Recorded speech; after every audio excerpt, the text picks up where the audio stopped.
बिनु सत्संग विवेक न होई, राम कृपा बिनु सुलभ न सोई। इसी कारण याद रखिए, कली काल में भी लोग पूछते हैं महाराज भगवान कहाँ है तो दिखता क्यों नहीं है तो दिखता क्यों नहीं है। लोगों से कहो भैया रामचरितमानस की चौपाई पढ़ो, बोले होगा क्या। कलयुग की एक कथा आती है, सत्य कथा। एक बार एक साधु ट्रेन से कहीं जा रहे थे, तो बैठे हुए थे प्लेटफॉर्म पर, ट्रेन का इंतजार कर रहे थे कि ट्रेन आएगी। तो उन्होंने सोचा चलो ट्रेन आने में टाइम है, तब तक रामचरितमानस निकाली और उसको पढ़ने लगे। तो एक उसी स्टेशन में एक नया शादीशुदा जोड़ा पहुंचा, तो उसको देखकर, साधु को देखकर उपहास करने लगा। बताओ, इन्होंने प्लेटफॉर्म भी नहीं, यहां भी चालू है, उपहास कर रहे थे।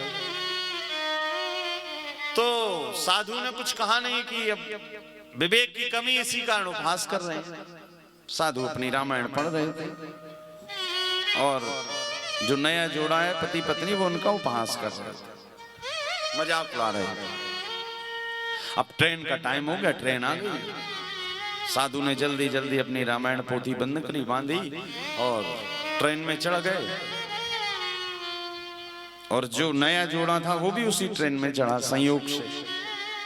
और जब उस ट्रेन में चढ़ा तो जैसे ही चढ़ा ट्रेन छूटी, और जब ट्रेन छूट गई तो वो जो व्यक्ति मजाक उड़ा रहा था वो जोर जोर से कहने लगा, रे छूट गई छूट गई छूट गई। कहा कौन छूट गई? साधु ने पूछा कौन छूट गई?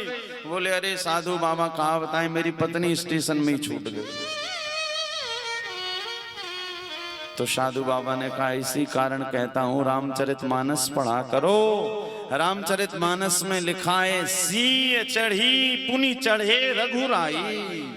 ये रामचरितमानस बताती है केवट जी की नाव में राम जी पहले नहीं चढ़े, पहले सीता मैया को चढ़ाया।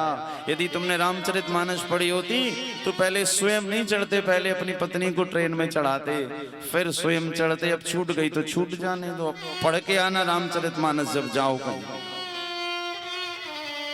तब उस नव युवक को ज्ञान हुआ कि सच बात है, शास्त्र सम्मत जो बातें होती हैं वो कोई झूठी नहीं, वो सत्य होती।